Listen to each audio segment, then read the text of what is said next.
We also thank our technology partner, Cisco, for their active participation. May we invite you all to join us for a cup of tea, and please do come back at 11 a.m. sharp. Last but not the least, Jai Hind. Thank you.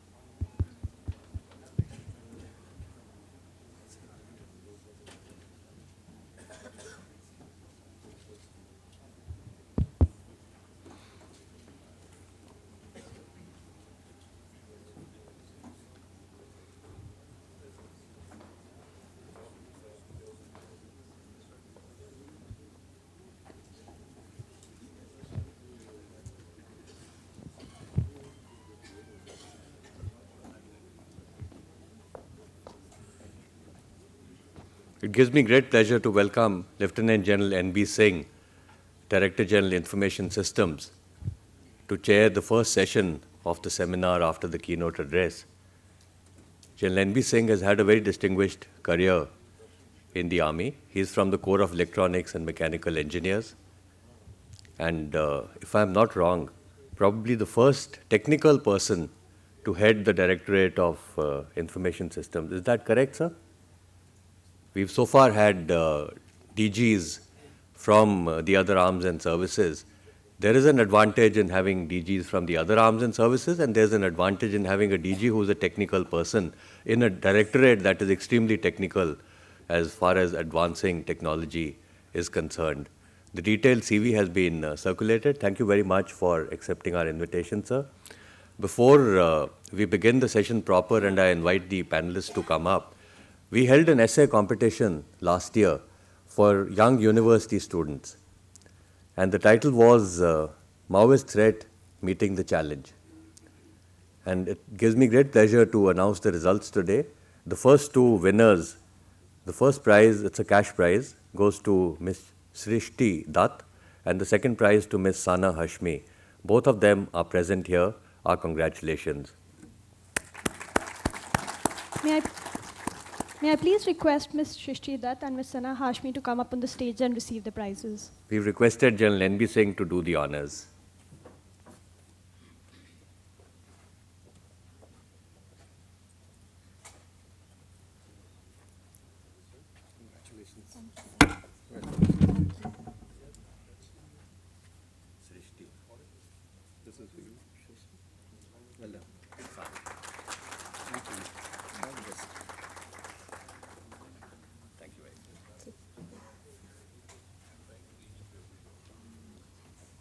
This year, we are having the competition again for university and college students. The topic is resolving the conflict in Kashmir, new approaches. And this year, we've also decided to open it up to our young officers up to 10 years of service. So all of you, please spread the word. Cash prize plus clause books and publications, which also have been given to the two young ladies. And we are looking forward to some good essays. Can we go over to session 1?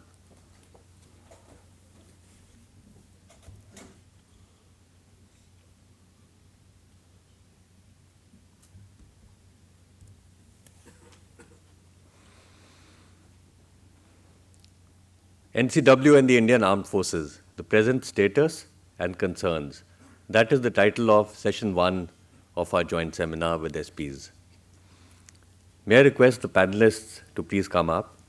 Major General D.V. Kalra, former ADG IS from the Corps of Signals. He will speak on the Indian Army moving towards net centricity. He's retired very recently, and therefore he is well versed with exactly what is happening on this front. Colonel K.P.M. Das from Cisco, a former colleague at the Military Operations Directorate over a decade ago.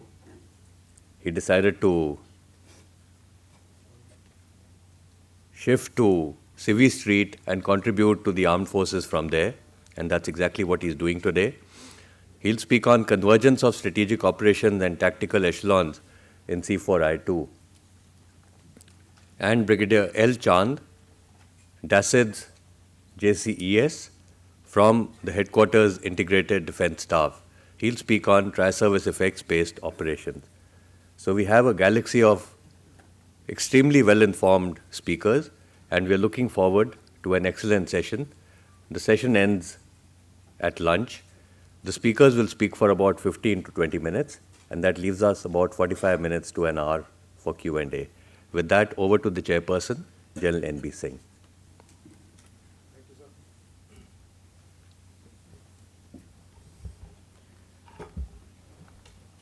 Good morning, gentlemen, and the generation next, which is present here. It's indeed a great pleasure for me to chair this opening session on the NCW present status and concerns. As you all are aware, the Indian Army has embarked on a program to achieve net centricity. And as Dr. Saraswat had mentioned, network-centric warfare is ushering in either a revolution in military affairs or an evolution. The speakers during this session will be covering the initiatives taken by the Indian Army to move towards net-centric operations and how C4 IT systems, I2 systems, are making the boundaries between tactical and strategic levels a little blurred. Net centricity also enables cooperation between services, which can be used to bring in an era of tri-service effect-based operations. Any initiative of this kind does not come without its share of concerns. The concerns must be kept in perspective while designing systems. Most of the issues in such a system are security related, and hence risk mitigation strategies should be worked out to get the best out of the systems. Now, some of these are the Indian electronic industry. We have to understand this fact. The Indian electronic and IT industry is not self-reliant. The import of mission-critical component with embedded software, especially of origin from our adversaries, is of great concern. A few lines of code slipped in are almost impossible to detect. This is compounded by the fact that there are no test facilities in the country where these components can be tested from the security angle. The hardware thus imported may launch various types of attack during a very crucial period. Second, in the TBA, data connectivity is going to be through radio frequency. Hence, there is a requirement of an indigenously developed cryptographic algo to protect the data from being misused. And lastly, NCW will bring in an information overload on the commanders at various levels. Hence, officers and men will have to be trained to deal with this aspect of warfare as to how to separate the essentials from the cloud of information available to him.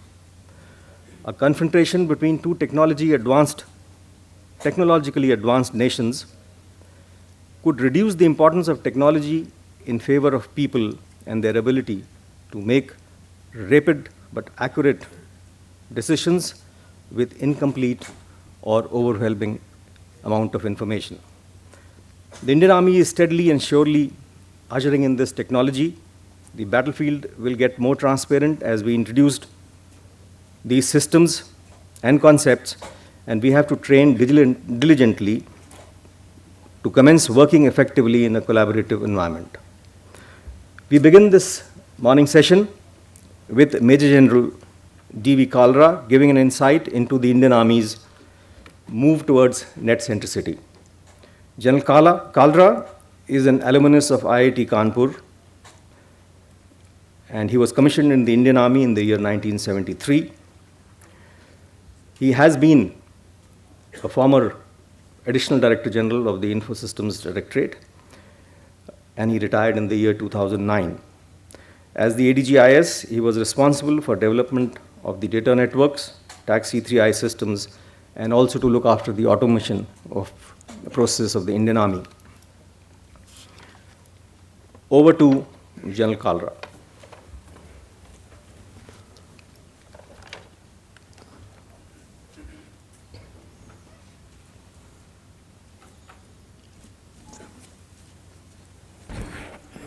Thank you, Chair. Fellow panelists, distinguished audience. The topic assigned to me today is Indian Army's march towards the net-centric warfare regime. Actually, this topic belongs to a dear friend of mine sitting across in the audience, General Rajesh Pant, who's actually handling this issue. As Chair told you that I retired in 2009, and Moore's law says 18 months is the period of obsolescence where your awareness goes down by half. So actually this topic belongs to him. But anyway, I'll try and do justice to the topic, and with whatever background knowledge I have gained over the last 35 years, as we saw in the morning, the information-based warfare has been taking precedence in the battlefields across the world, be it Desert Storm, Desert Shield, Bosnia, Kosovo, Afghanistan, etc. And the success of this information-based warfare strategies based on the improved surveillance systems, ISR systems, let's put it that way, and the kind of a convergence of information awareness that it creates, common operating picture, situation awareness, etc. Increased awareness, improved awareness, etc. is available to the commanders to use it and give you an advantage in terms of time in the famous OODA loop of Colonel Boyd. And therefore, all the armies had no choice but to take notice of this happening in the information technology domain. The network-centric warfare is nothing but the response of the militaries to this concept, to put into processes, procedures, etc., so that you could put the knowledge entities together to collaborate, increase or enhance the awareness, and improve the quality of decision making. And that's what the whole thing is all about. You have increased ranges in the surveillance systems, reconnaissance systems. You have increased weapon ranges. You cannot just see across towards the horizon and say that I know everything. You need to have the information pouring in terms of streams and not in terms of bits and pieces. Therefore, you have to devise a response in the battlefield where your decisions are not obsolescent. And that's where the network-centric warfare is placed. And today I stand here to give you the response of Indian Army towards this emerging battlefield concept. Preview will be covered in the phases given on the slide. Impact of technology, I've already discussed. Dr. Saraswat has given you a very detailed inputs on how the technology is actually shaped this concept, how the improvements in the responses have occurred because of the technological improvements. And they're happening. The technological advance in the current generation is not stagnant. It is ever increasing, and the Moore's law is also, they say, obsolete. It's a fact. We are moving from the microelectronics to nanoelectronics to organic computing. And you will find the kind of computing that will be available to you, the kind of responses that will be available to you, the kind of complexity you will be able to handle. The thing would only go more complicated. So we have no choice but to be in the technological loop. What is network-centric warfare? It's information superiority enabled concept. It generates the increased awareness, and Indian Army has taken the steps in the tactical domain to keep current with this emerging thought process. You must have seen this slide n number of times. This is the most fundamental explanation to the concept of information grid, network-centric warfare. We have 4 different grids that interact with each other to mimic the OODA loop. The surveillance grid on the left gives you the observe capability, information grid gives you the orient capability, command and control grid gives you the decide capability, and the action is performed by the engagement grid.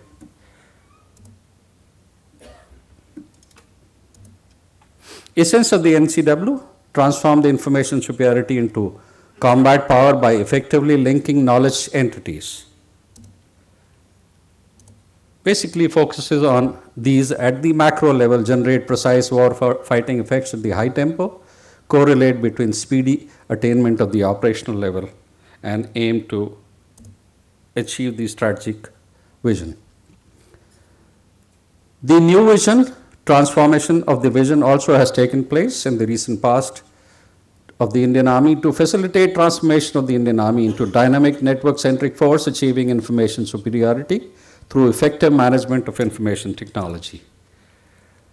The landscape that Army has addressed is some of it, subset of it is shown on the slide. Asteroids, the projects that have come up because of that concern are asteroids, tactical CQY systems, battlefield management system, integration with C4I2 systems, communication development, geographical information system development to give you the digitization, and military based management information systems.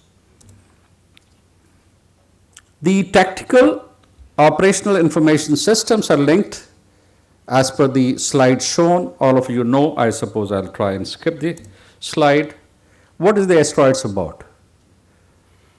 The TAC-CQB has 2 critical segments. One is core and below, and one is, in fact, 3 segments: battalion and below, core to battalion, or upwards of core towards the decision-making centers across the country. The architecture of TAC-CQB, shown on the slide, covers the information-based systems, gets the data from them, and converts them into the form that is understood by the control grid or the commanders or decision makers.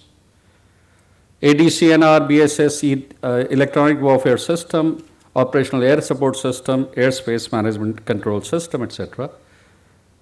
The hub center for the tactical CQY systems is basically CIDSS. Shown on the slide, it has 4 components, key components: the terrain subsystem, intelligence subsystem, operations, and op logistics. Converts these issues into the digital domain,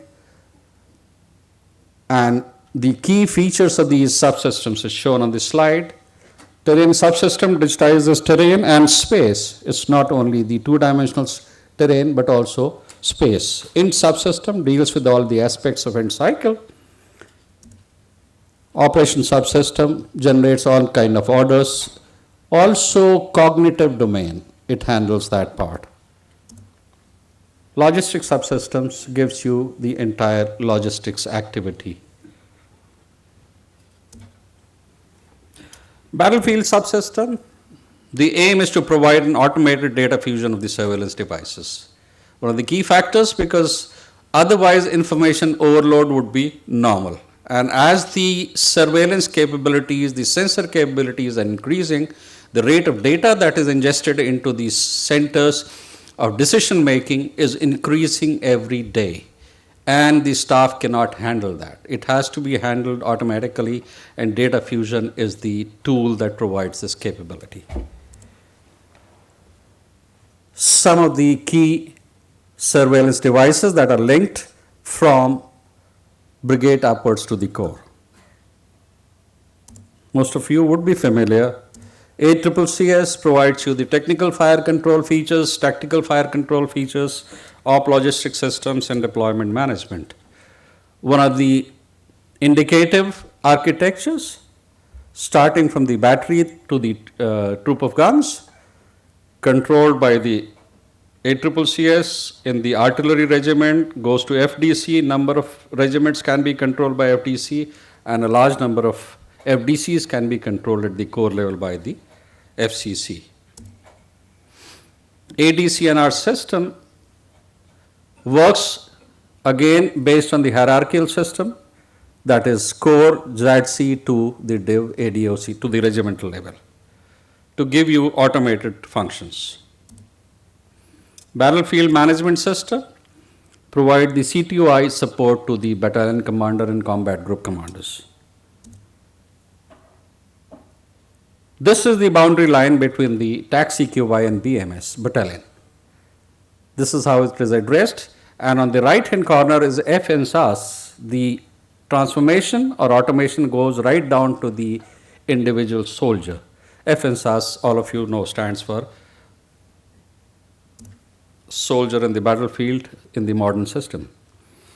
Now, communication evolution. One of the key carriers of information is the communication network. It has to be efficient.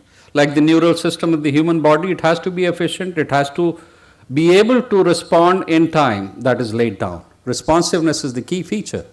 So it demands a lot of redundancy, fail-proofness, also demands a high bandwidth.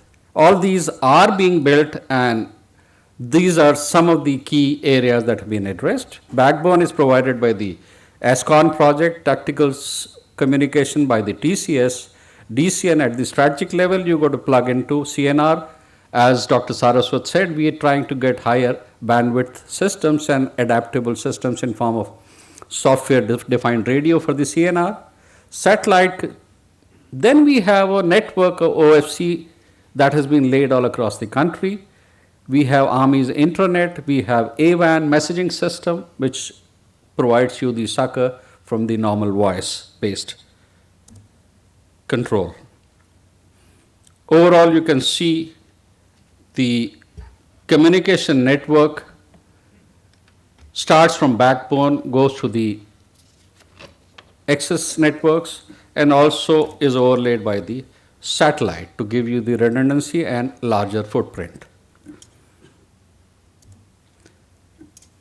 Now, when this process is on, you cannot say that the Army will function automated in the battlefield and not do nothing in the permanent locations. So MIS systems, lots of projects have already been implemented, foreseen, and the issues that are there that have been addressed. The hardware has been distributed, high capacity network, metropolitan area network has been created in Delhi, data centers have been established. The that is metropolitan area networks have been established in most of the key stations. Data centers have been established. MIS formation at the functions at the MISO have been modernized. E-learning has been kick-started so that you can facilitate the faster adaptation of the soldier to the newer technologies. MIS for commands headquarters down to lower formations has been started. Automation of record offices, karate establishments, automation of camp, transit camps, etc.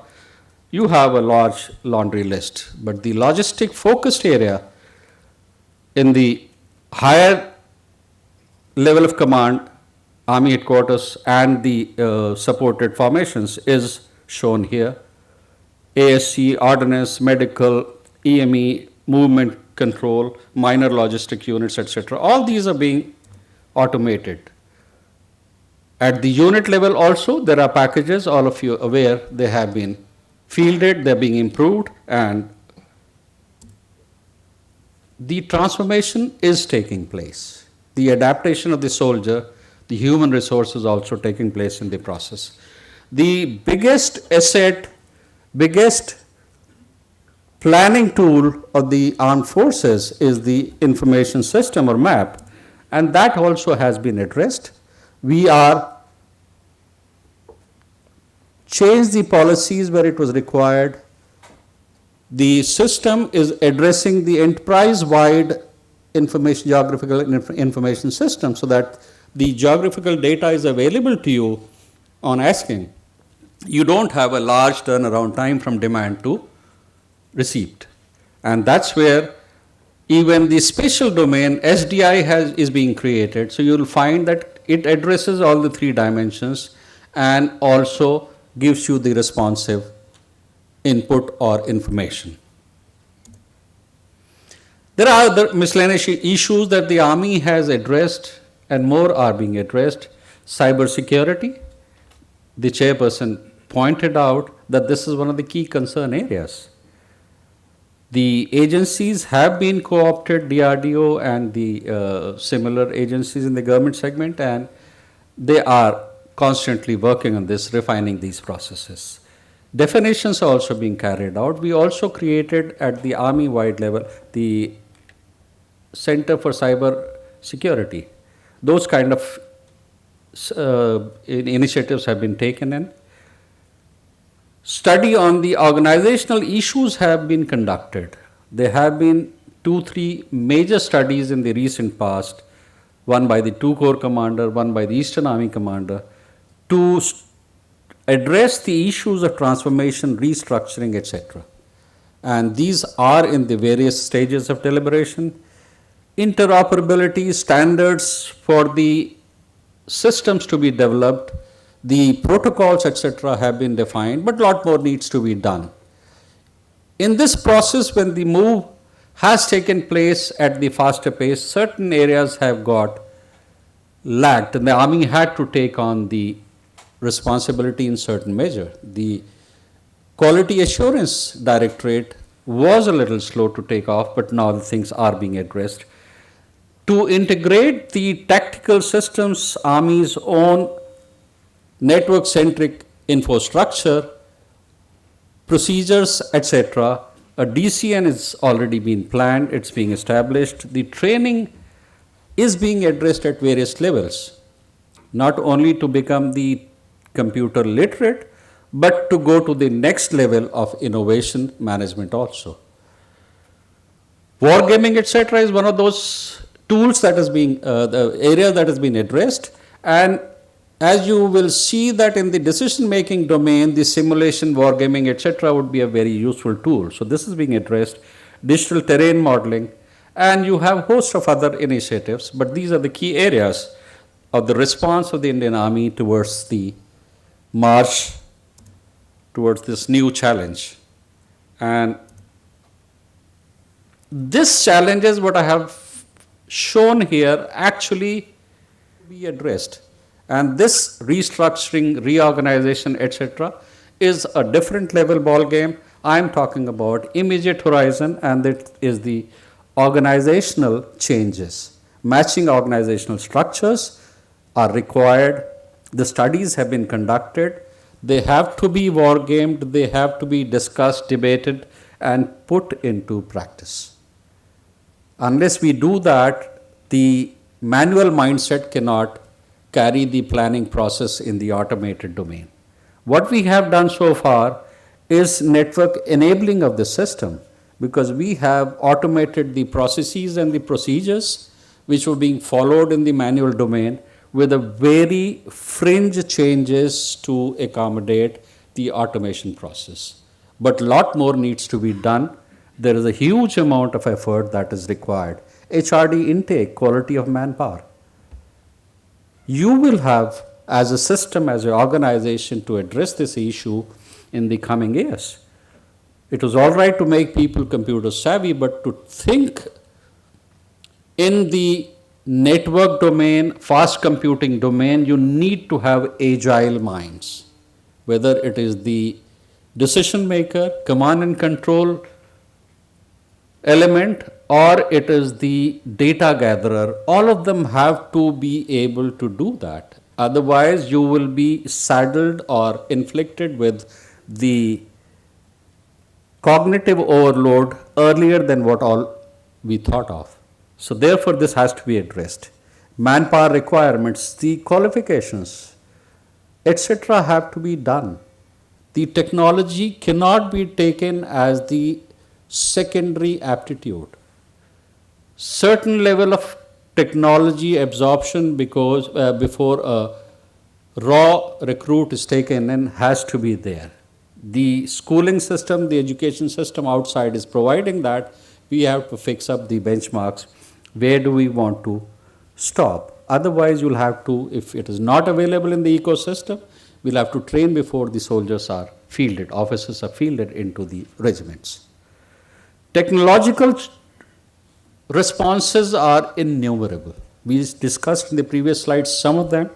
Creation of networks, reliability, security, survivability, assurance, all those features are there, but you need to also put them together.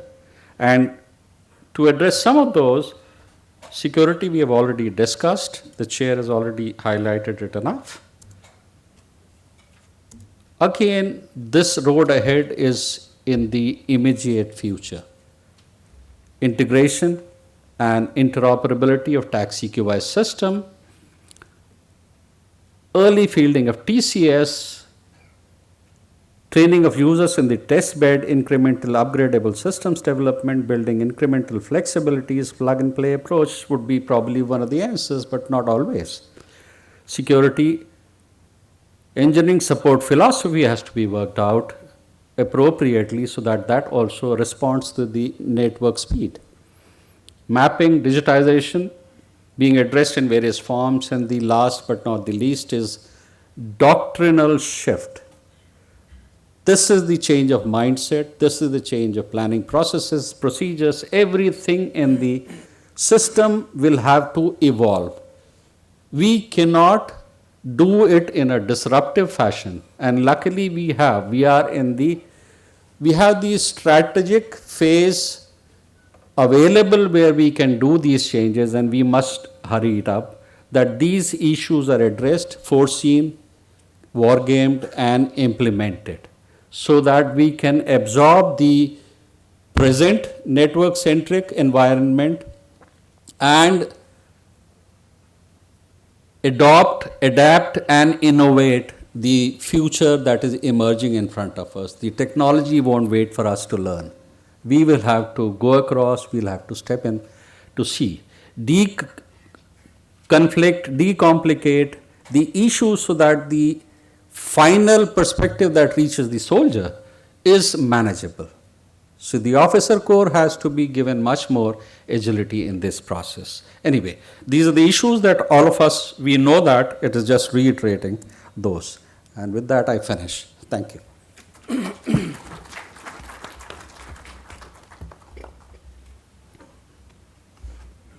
Thanks, Divi, for this very comprehensive talk.